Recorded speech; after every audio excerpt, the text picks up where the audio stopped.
দর্শক আসসালামু আলাইকুম। সংবাদ বিশ্লেষণের আয়োজনে সবাইকে স্বাগত জানাচ্ছি। সাথে আছি নবুয়ত রহমান, আর পরিবেশিত হচ্ছে পুষ্টি বাজারের সৌজন্যে। পুষ্টি বাজার একটি অনলাইন অর্গানিক প্ল্যাটফর্ম। আপনারা ভিজিট করতে চাইলে www.pushtibajar.com এই সাইটে ভিজিট করতে পারেন। দর্শক, বর্তমান সরকারের 1 বছর পূর্তি হয়েছে এবং গণ অভ্যুত্থানের 1 বছর কিন্তু পেরিয়ে গেছে। কিন্তু যে পরিবারগুলো তাদের সদস্যকে হারিয়েছেন, পরিবারের একজন কর্মীকে হারিয়েছেন, পরিবারের সদস্যকে হারিয়েছেন, তারা কিন্তু এই শোককে এখনো শক্তিতে পরিণত করতে পারেনি। তারা কিন্তু এখনো ট্রমার মধ্যেই আছেন। তারা কিন্তু এখনো সেই স্মৃতি থেকে বেরিয়ে আসতে পারেননি। জুলাই অভ্যুত্থানের রক্তক্ষয়ী ঘটনার 1 বছর পেরিয়ে গেলেও শহীদদের পরিবার এখনো গভীর শোক ও মানসিক আঘাত থেকে বের হতে পারেনি।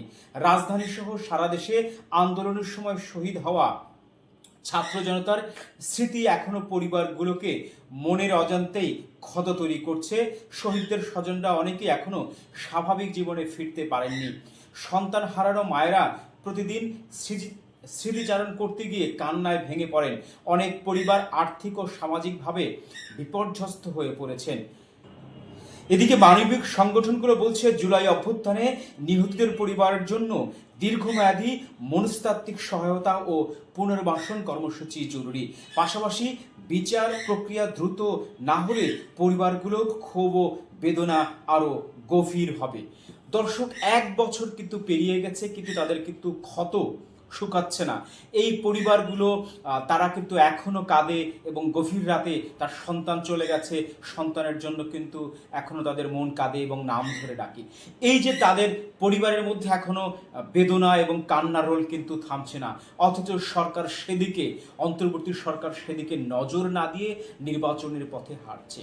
বলা হচ্ছে পরবর্তী সরকার যে আসবে, এই বিচার সংস্কার এবং জুলাই যারা আহত হয়েছেন তাদের একটি পুনর্বাসন করে যাবে পরবর্তী সরকার। আদৌ কি সম্ভব? আদৌ কি হবে? কখনোই না।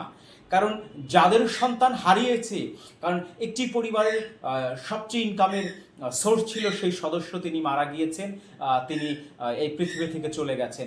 তার তো সেই শোক তিনি কাটাতে পারেননি। তিনি কিন্তু অর্থের যোগান দিতেন পরিবারটিতে, সেই অর্থের যোগান এখন দিচ্ছে না, কষ্টে দিন পার করছেন সেই পরিবার। অথচ কিন্তু নির্বাচনের পথে হাঁটছে সরকার, নির্বাচনের দিকে যাচ্ছে সরকার। সরকারকে আসলে জুলাই থেকে বিচ্যুতি হলো, জুলাইকে ভুলে গেল, জুলাই আন্দোলনের সম্মুখভাগে যারা ছিল তাদেরকে পাশ কাটিয়ে যাচ্ছে সরকার।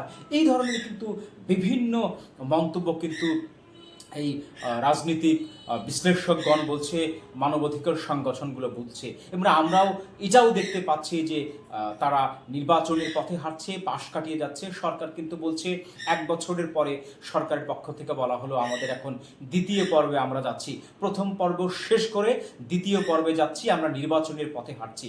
দ্বিতীয় পর্ব অর্থাৎ নির্বাচনের পথ। সত্যি কি নির্বাচন এটি সমাধান তৈরি করতে পারবে? নির্বাচন তো আমরা অনেক দেখেছি, 12টি নির্বাচন এসে হয়েছে, এটি ত্রয়োদশ জাতীয় সংসদ নির্বাচন। এই 12টি জাতীয় নির্বাচন থেকে আমরা কি পেয়েছি? সরকারের উচিত ছিল যে নির্বাচনগুলো থেকে জনগণকে জিম্মি করা হতো, জনগণকে পেশিশক্তি ব্যবহার করে এই দেশের ক্ষমতা দখল করা হতো। সেই জায়গাটিতে আমরা যদি সংস্কার আনতে পারতাম, তাহলে কিন্তু সরকার বাহবা পেতে পারত, এবং জুলাই গণ অভ্যুত্থানে যে শহীদগুলো প্রাণ দিয়েছে তাদের জন্য যদি আমরা একটি পুনর্বাসনের ব্যবস্থা করতে পারতাম, স্থায়ী একটা ব্যবস্থা করতে পারতাম, তাহলে কিন্তু দেশ উপকৃত হতো। এই দেশ কিন্তু আবারও এই ফ্যাসিজম তৈরি করতে পারতো না, স্বৈরশাসক তৈরি পথকে রুদ্ধ করত। এটি না করে বর্তমান অন্তর্বর্তী সরকার আমরা দেখতে পাচ্ছি তারা নির্বাচনের পথে হাঁটছে। নির্বাচন তো কোনো সমাধান নয় দর্শক। নির্বাচন কি সব কিছুর সমাধান? আমাদের উচিত ছিল যে কাঠামোগুলো আছে, যে কাঠামোর কারণে বড়লোক বড় হবে, তার নিম্নবিত্ত আরও নিম্নবিত্ত হবে, সেই জায়গাগুলো সংস্কার যদি আমরা প্রপারলি করতে পারতাম, তাহলে কিন্তু সাধারণ জনগণ উপকৃত হতো এবং আমরা একটা সিস্টেমের মধ্য দিয়ে আগামী দিন পার করতাম। কিন্তু সেটি কিন্তু হচ্ছে না, সেটি কিন্তু সরকার কোনোভাবেই করছে না। আমরা দেখতে পাচ্ছি একটি স্বৈরাচারী সরকার চলে গেছে, আর একটি স্বৈরাচারী সরকার আসবার জন্য পায়তারা করছে, তারা প্ল্যানিং করছে। আমরা এটাও মোটামুটি একটা ধরে নিচ্ছি যে তারাও আসলে সেই পথেই হাঁটবে। এই সিম্পটম কিন্তু এটাই হচ্ছে আমরা বুঝতে পারছি। কারণ আহ, আমরা যে পথ এখন দেখতে পাচ্ছি, অনুসরণ দেখতে পাচ্ছি, বিগত দিনের সরকারের পথ এখন অনুসরণ করছে এই বর্তমান একটি রাজনৈতিক দল, তারা কি করবে এই দেশের জন্য সেটি কিন্তু আমরা মোটামুটি বুঝতেই পারছি। তাহলে এই দেশের মানুষের কিন্তু মুক্তি নেই। একটি গণ অভ্যুত্থানের মাধ্যমে একটি স্বৈরশাসককে আমরা বিতাড়িত করলাম, কিন্তু এই গণ অভ্যুত্থান আমাদের কাজে আসবে না। আমাদের আমাদের সেই স্বপ্ন কিন্তু স্বপ্নই রয়ে যাবে, বাস্তবে আসবে না। দর্শক, ভালো থাকবেন।